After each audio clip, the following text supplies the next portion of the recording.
I wanted to take just a minute and clarify one of the problems that we talked about in class. It happened on this problem here, where the function is equal to the cubed root of x minus 4. We stated in class that this was a continuous function, and that is true. There are no values for x which cause this function to be undefined.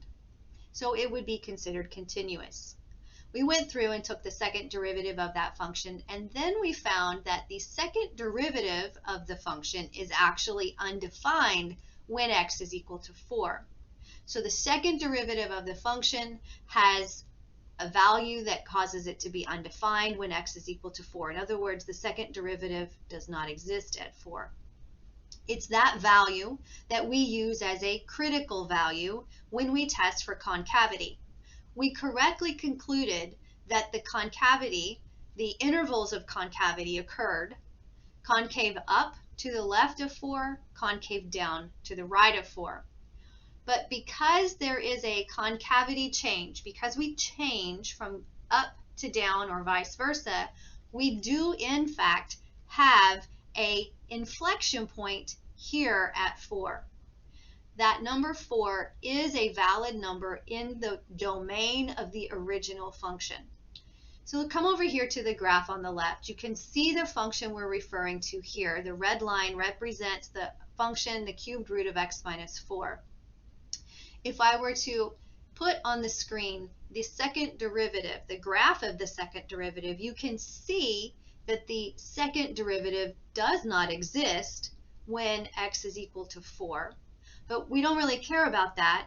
I just know something's happening to the original function at 4 because the number 4 is in the original function's domain. Remember, the original function is continuous, and so although the derivative does not exist at 4, the second derivative does not exist at 4, we had an inflection point at 4 because our sign changed, because our concavity changed from up to down. Let's look at a different one to kind of explain this a little further. We looked at this rational function here early in the lecture, x squared plus 1 over x squared minus 4. That function does not exist when x is equal to positive or negative 2. The graph of that function is over here on the left-hand side of your screen, and we know that to be true from what we saw.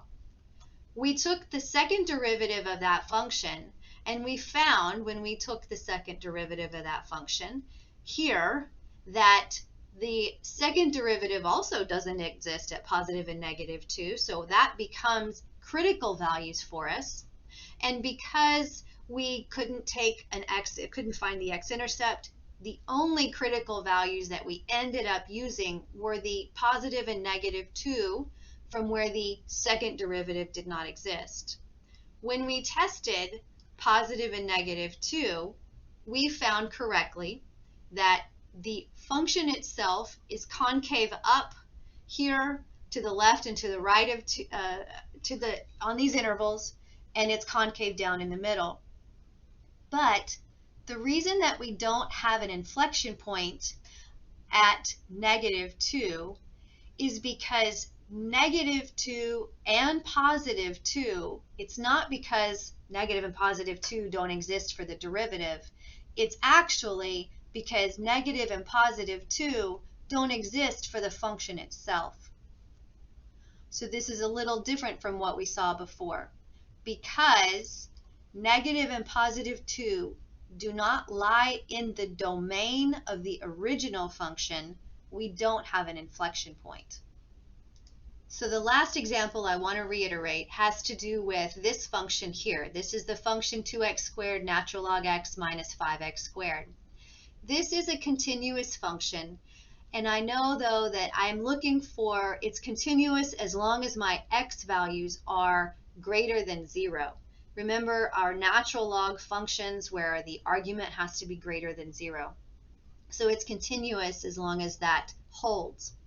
We then went through and found the second derivative and found that solving that second derivative, we found that the second derivative has a 0 when x is equal to e. So when we tested concavity around that critical value, we found left and right concave down and concave up to the left and right of that critical value correctly. And we can conclude that there is an inflection point at that critical value not because the derivative exists there, but because E, the critical value, is in the domain of the original function.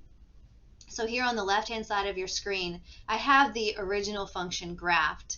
And if I were to overlay that with the second derivative, the green line, you can see that the intercept of the second derivative occurs here at approximately E, 2.718. And if I follow that down to the original function itself, then this is roughly where the function itself changes from concave down to concave up. So I just want to point out that when we're talking about inflection points, we can find inflection points when not only the derivative tells us where the function is concave up and down, but if the function exists at that critical value. Hope that helps clarify.